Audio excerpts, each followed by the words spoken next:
Welcome back to another video, guys. It's Enno here from Fantasy Take TV.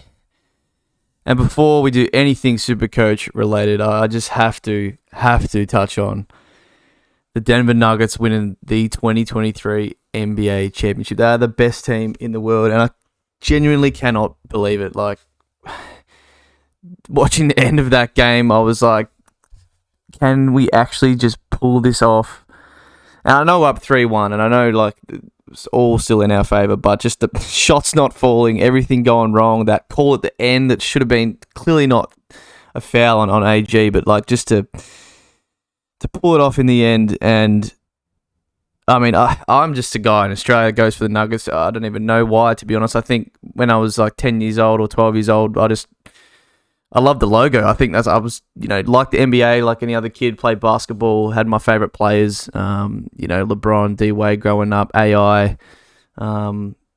T-Mac, Tracy McGrady. Like, I just didn't have a team, and for whatever reason, I chose the Nuggets. For a long time there, I was like, why the hell did I choose this franchise? We just look nowhere near ever getting any success. They haven't had it in their whole, 47 years. So to actually get it done, obviously for me, following the team as closely as I have, the Richmond flags, they'll obviously probably never be topped as far as, my whole life I've gone for Richmond, but Denver, I'm just really happy for the city and the guys. Like, DMVR is sort of a network. There's sort of a few around other states that cover their own home teams, and DMVR is probably more one of the popular ones, and Adam Mares, who has covered the Nuggets for about a decade now, sort of started that and built that up maybe 6 or 7 years ago, and I've really followed closely with all the work they do.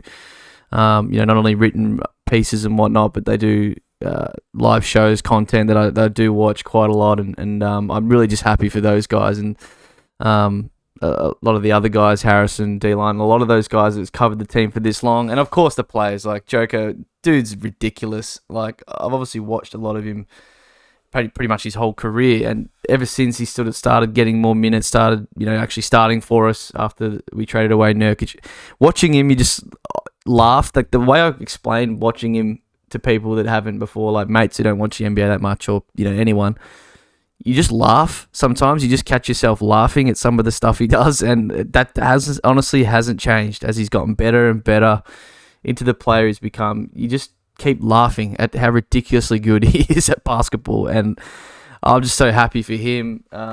Another shout out got to be to Jamal. Like, this man, what he's gone through, like, Joker's just obviously ascended and gotten better and better, and is MVP of the league, finals MVP. But Jamal, I'm so happy for, like, going down with injury. It's just as we were starting to ascend. We just got AG that season, off the back of the bubble, and we just started to improve. I'm like, this team, they could do something. Obviously never knew it would get to this, but thought they would definitely be contenders. And then just for him to go down, go through what he's gone through, come back on the other side, and honestly, we wouldn't no way do this without him. Like, people last couple of years saying, no, Jamal Murray's not going to make that much of a difference. Well, shut the fuck up and look what this man has just done.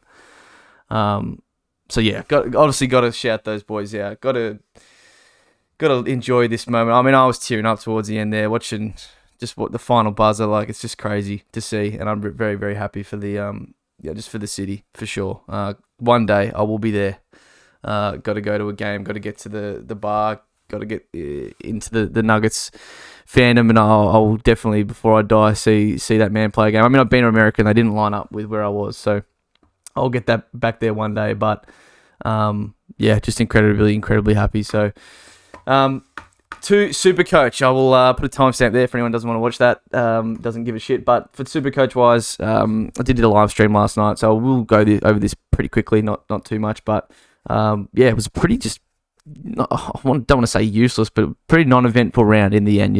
A bye round with best 18 where there was only 2 teams missing, and the only real owned premium player from those teams is Tom Stewart. There'll be a few guys out there with, Noah Anderson or maybe Witts, something like that, maybe a Matt Rao, but really not much else going on. So everyone, had enough premiums. There was a couple of good rookie scores as well. So captaincy really was the big swinging point, and I did stuff that up once again. That's not a surprise. That's what I've been doing this year, but 21.67. Got myself back into the top 1K. Actually, into the top 1K. I haven't been there yet this season. I've just been on the edge for a few weeks here and there, dropped a bit, come back. So now finally inside. Obviously want to keep that up and keep that going and obviously improve rank from here. But a bit to talk about. So yeah, sit at 960th now. I won't go over too much of the team and player by player, but defense was good. Will Day bounced back, which is nice. Obviously you can see the captaincy I did put on Dawson. A few of us went that way, and obviously Laird was the correct call there instead. But big game, big margin early, and Tex was dominating. Laird did pretty well in the first quarter, and it's sort of just you get all the scaling from that early, and Dawson wasn't too good early. His kicking's just been down a bit lately, unfortunately. Not much else to talk about. I bought Sarong and Neil in this week, so I did 3 trades with sort of a Atkins and Weddle. Sort of made an upgrade there, and then I used a bit of also my cash left over to get Top Sheasel to Neil. So obviously helps around 15 buy and sort of gets rid of a premium, so to speak, that I thought was not going to be too great from here on out. And I still, Sheasel definitely could still go 95 from here, but thought I'd grab Neil. They have quite a favourable draw coming up in the short term, and then have him for the rest of the year as well.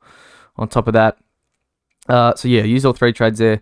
Obviously, big talking point is with Sicily. This tribunal hearing is pretty soon, in an hour or so. So we'll see how that goes. Sent straight to the tribunal, 3+. I don't want to talk about this stuff, to be honest, anymore.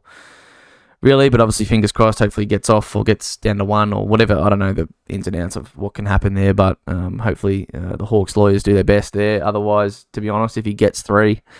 Or 3+, including his buy next week, it's probably going to be a trade, I would say. So already would be starting to eat into our injury trade, so to speak, for the rest of the year. And then, yeah, everyone else is just pretty solid. A lot of tons.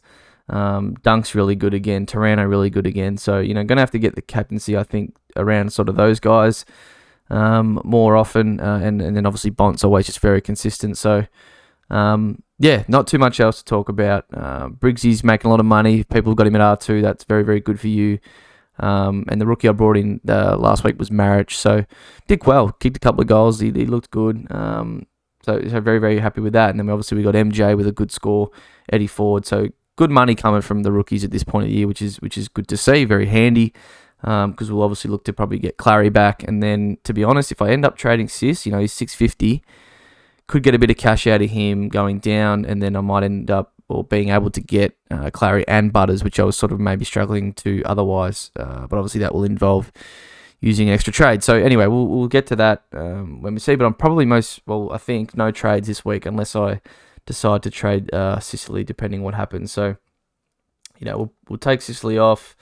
Humphrey will come back on for Laird. Rouston was the sub, scored a great big old 6 for me, so lost a bit of cash, but hopefully there's just a way he might somehow get back into the team. But, Jelly's still out and he's not getting a game, so it would need some more injuries. But there's no real point in me trading him anymore. And then English was just a bit disappointing. So, yeah, I know I actually didn't have the VC on him. I had it on Rowan, as you can see, and I didn't take it, which was silly on my part. But, yeah, Briggs, as I said, he's going to be about 450 next week, depending how he goes. I'll probably trade him, but hey, if you got him at R2, you could definitely look to keep him. DC I've had for a couple of weeks now. Pretty, happy with his sort of upside there. Had a tough matchup, Gordon Grundy, and still managed to score a 90 odd. So we'll take that. And then there's not too much else really to speak about. I'll have for this week 1, 2, 3, 4, 5, 6, 7, 8, 9, 10, 11, 12, 13, 14, 15, 16, 17, 18. Rouston can't really get away onto the field. Don't have any DPP action here that's possible, but I'll have 18 anyway, so I guess loop him with maybe a Humphrey if for whatever reason he was to get a big score. I doubt it's going to happen, so let's skip past that. And then really just captaincy, probably looking at VCing Dunks, get that on him. Sydney, they've got Sydney up at the Gabba, so that looks nice to me. And then probably have the captaincy on Bont as a backup. Possibly a Timmy if I'm feeling like, I should really get it around him at some point. He's a nice, safe option. I think his 2 worst scores are in the 90s, and everything else has been a ton out of, the 13 rounds. So he's been very good. And that's about it. So we'll talk more on the podcast tonight with other options and what other people are looking at, and we'll have probably Sicily's final here or final outcome or whatever that is later on. So we'll get talking with the fellas about that. But that's how my team looks. And then in round 15, I'll go back to, well, depends, but whether I trade Sicily or not, for now, we'll just won't count him. I'll have 5, 6, 7, 8, 9, 10, 11, 12, 13, 14, 15, 16. So I will be making 2 trades pretty much anyway for Briggs and Ford out to a premium, and then hopefully there's a rookie that pops up. Otherwise, I'll also be sidewaysing Sicily to another premium off the round 14 bye, which is this week, right? Which is sort of your Adelaide, Collingwood. That's quite a few teams. West Coast. Who else have we got? Melbourne. Yep, Essendon. So probably Merritt is the one I don't have there that would go into my midfield if I was to swap Sicily, Hawthorn. And then, yeah, as I said, so there's not really any I'm sort of missing.